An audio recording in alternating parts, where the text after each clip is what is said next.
no solicitors. Sitting outside, fishing for cigarette butts. It's not even my house. Strike up a half-bent Newport as two men in nice shirts pull up in the driveway. They ask if I've heard about the new service in town, fast internet and high-def television. I waste their time for 20 minutes. The owner finally arrives home and negates their nice approach. He has another service and is very happy with it. The nice men in shirts drive away with false information and tainted pride. The owner hands me a fresh Newport and digs the no solicitor sign out of the deep corner of the garage. The man passed by again after annoying the neighbors. The owner waves and points to the sign. I travel back home smoking and watch my stolen cable feed. Oh, I could have used that $100 gift card. The gate. Years and years I wait for something to come and open the gate.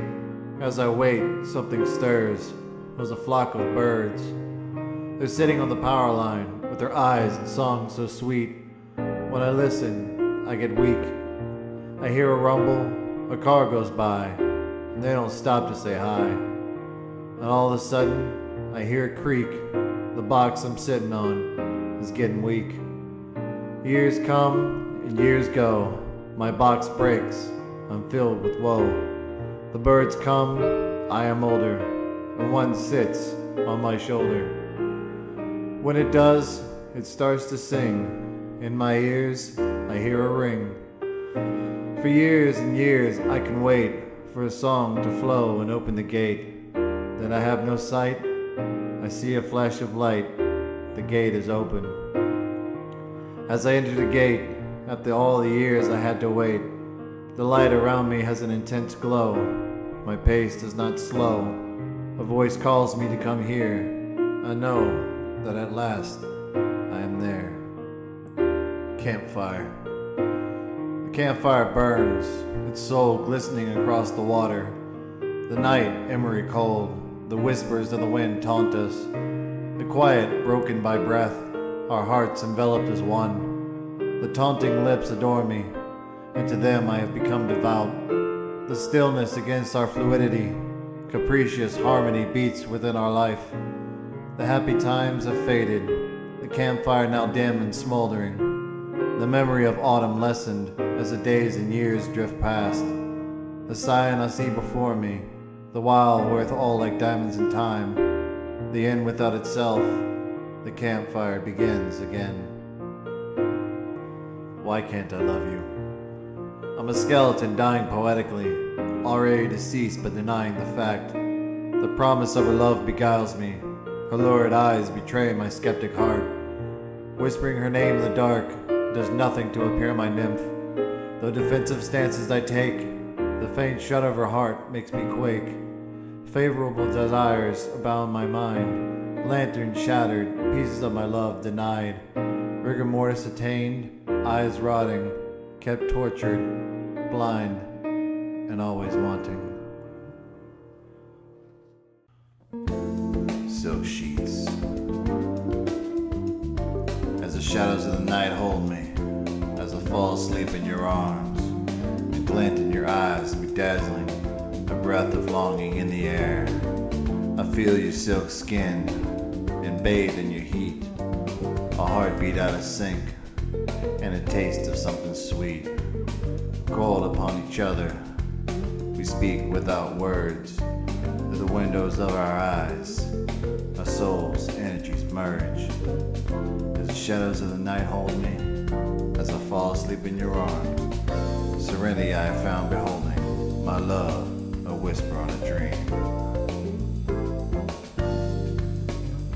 Doe eyes so bright they blister, and deeper still I stumble. A brilliant shade of evergreen, ever haunted by their gloss. No vacant glare do they bestow, purer than sense no sin. Those orbs of sight, do I long glance, I'll drown within them. Don't save me. Violently attractive.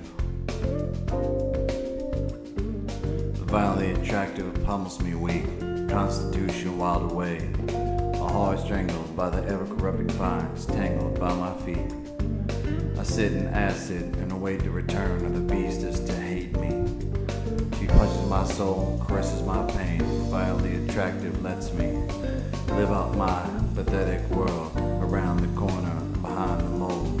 Shut doors, I awaken in restraint. She surrounds me with smiles and whips, tear me in fillets of beauty of such pure sedation.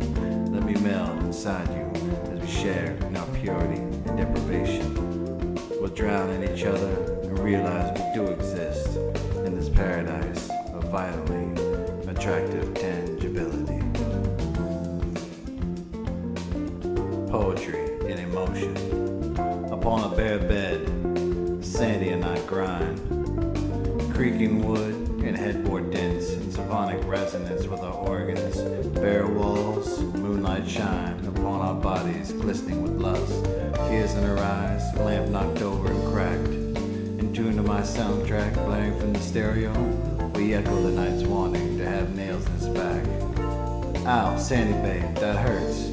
Nah, seriously, that fucking hurts. I'm sorry. No, it's fine. I just got concerned when I saw blood. I'm sorry. Don't worry. I'll scab. Comments on my 4th date with Sandy. We see the castle of sunshine. It pulses upon the peak of destiny. It's intrepid emotion. We meet upon the land. The waters crisp and fluorescent. A grave along the backside, surrounded by daisies and mountains. A road cobbled with caravans and gypsies with belly dancers. We see the castle made of sunshine. It rises high on the suspicious island. We enter the castle woven with sunshine. Our souls open, merge, and splice. Sandy fades. I watch her fade. She closes her eyes in the mirror. Eye behind thrust as she pushes back. She fades into the moment. Our bodies weak and poisoned. We gleam in the dimming light. I feel her pulsate and close my eyes, synchronizing to the music. Her hair is damp. My knees burn on carpet. She mumbles incoherently, and the toes curl into the silk sheets. She is gone.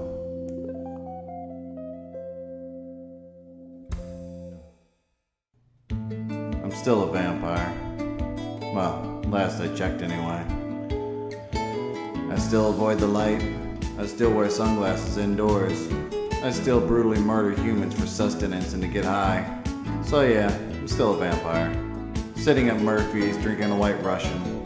Pun intended. Her name was Deborah. Dark skin, black hair. Tasted like a peach. She worked at Palazzo's. She was coming out of a bar. I persuaded her to come with me. We came to cross an inner city cemetery. Rusty iron bars pointing dully towards the shattered streetlights. I shoved her against the largest headstone. She kissed me. She fondled me. I shoved her inside the open manhole. I heard her legs break. I jumped down. I punched her unconscious and tore open her thigh. Her artery pulsed. I drained her. I feel bad. All these people die for a pleasure. It's easy in this city. Like London when Jack the Ripper roamed. We continue his tradition. Yeah, Jack was a vampire. Some fucking detective shot him in the heart and brain in an alley. Very unceremonial-like. But fitting in for a legend, a dead doctor in an alley. Fitting in for Deborah, a sewer. I really wish I had his style. Tunnels. Veins of the city. Railcar blood cells. An old man focuses on his cane. 2 thugs on the opposite side. Cliche, right? It is. Hoodie stands and gets in the old man's face. Skullcap sits with hands in jacket pockets. Hoodie berates the old man. He kicks the cane. The old man rises and smacks Hoodie in the face with his cane. He adds insult to injury when he bashes Hoodie's testicles and tells him to fuck off. Skullcap stands and pulls out a .40. He shoots the old man in the head and balls. Subway stops 13 and Ramon Boulevard. And they get off. They ignore me. They always do. Subway starts again. No one gets on. I check the old man's pockets.